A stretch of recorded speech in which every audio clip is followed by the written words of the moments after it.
열악한 응급의료체계 개선을 위해서 헌신해온 윤한덕 국립중앙의료원 중앙응급의료센터장이 지난 설 연휴 갑작스레 숨을 거뒀습니다.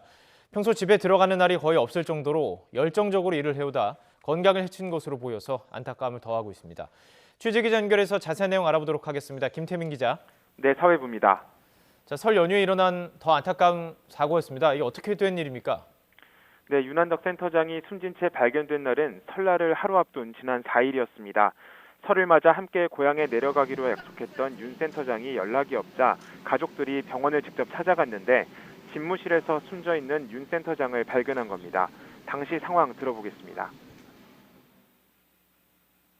설에 고향에 같이 내려가자까지는 이야기를 하셨고 4일날 당장 내려가야 되는데 안 오시니까 배우자분께서 직접 오셨던 거죠. 가족들은 연휴에도 어김없이 병원에 나와 근무하던 윤 센터장이 지난 2일부터 연락이 닿지 않았다고 말했습니다. 사망 원인은 관상동맥 경화에 의한 급성 심장사, 그러니까 과도한 업무 때문에 과로사한 것으로 추정됩니다. 사건 경위만 들어도 얼마나 극심한 상황에서 일을 했는지 알 것 같습니다. 윤한덕 센터장은 어떤 인물이었습니까?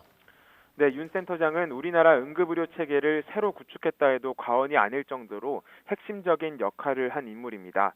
윤 센터장은 지난 2002년 국립중앙의료원 응급의료센터가 생길 당시부터 팀장으로 근무를 시작했습니다. 10년 뒤인 2012년부터는 중앙응급의료센터장으로 재직하며 우리나라 응급의료 체계의 문제점을 느끼고 개선에 힘써왔습니다. 대표적인 업적으로는 대규모 사상자가 발생했을 때 신속하게 초기에 대응할 수 있는 재난응급의료 상황실과 지역별 권역 외상센터를 설치하고 운영한 일이 꼽힙니다. 또 400여 개 응급의료기관을 대상으로 진료 정보를 수집하는 응급진료정보망을 구축하기도 했습니다. 이와 함께 전문 의료진이 탑승해 중증 응급 환자를 이송하는 응급의료 전용 헬기를 처음 도입하기도 했습니다. 이처럼 응급의료 체계 개선을 위해 선도적인 역할을 해왔고 이 과정에서 큰 책임감을 느껴왔다는 게 주위의 증언입니다. 한번 들어보겠습니다. 이제 우리나라 전체 응급의료 체계를 모니터링하고 이런 작업을 해왔습니다. 굉장히 꼼꼼하고 좀 완벽주의적인 성격이 아주 강했기 때문에 그러니까 모든 거를 다 본인이 책임지고 챙기고 확인하고 이랬었습니다. 이처럼 윤 센터장은 일주일에 닷새는 집무실 간이 침대에서 잠을 청할 정도로 경무에 시달려온 것으로 전해졌습니다.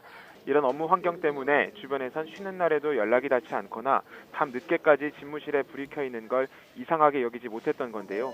좀 더 빨리 윤 센터장을 발견하지 못했던 이유 가운데 하나로 꼽혀 안타까움을 더하고 있습니다.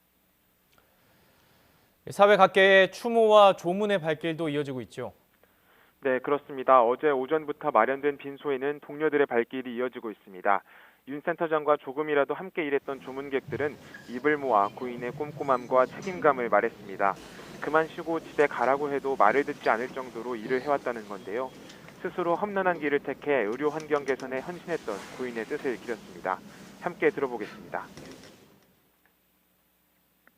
평소에 자기 일에 대한 신념이 강한 분이셨기 때문에 정말 안타깝고 누구보다 응급의료에 대한 애정이나 또는 응급실에 오는 환자들에 대한 애정이 크셨던 분입니다. 이제라도 편히 쉬셨으면 좋겠습니다. 문재인 대통령도 SNS를 통해 고인이 설 연휴에도 가족보다 국민의 생명과 안전을 먼저 생각했다며 추모의 글을 남겼습니다. 윤 센터장의 장례는 국립의료원장으로 치러지며 모레 오전 9시 발인에 맞춰 연결식이 엄수될 예정입니다. 지금까지 사회부에서 전해드렸습니다.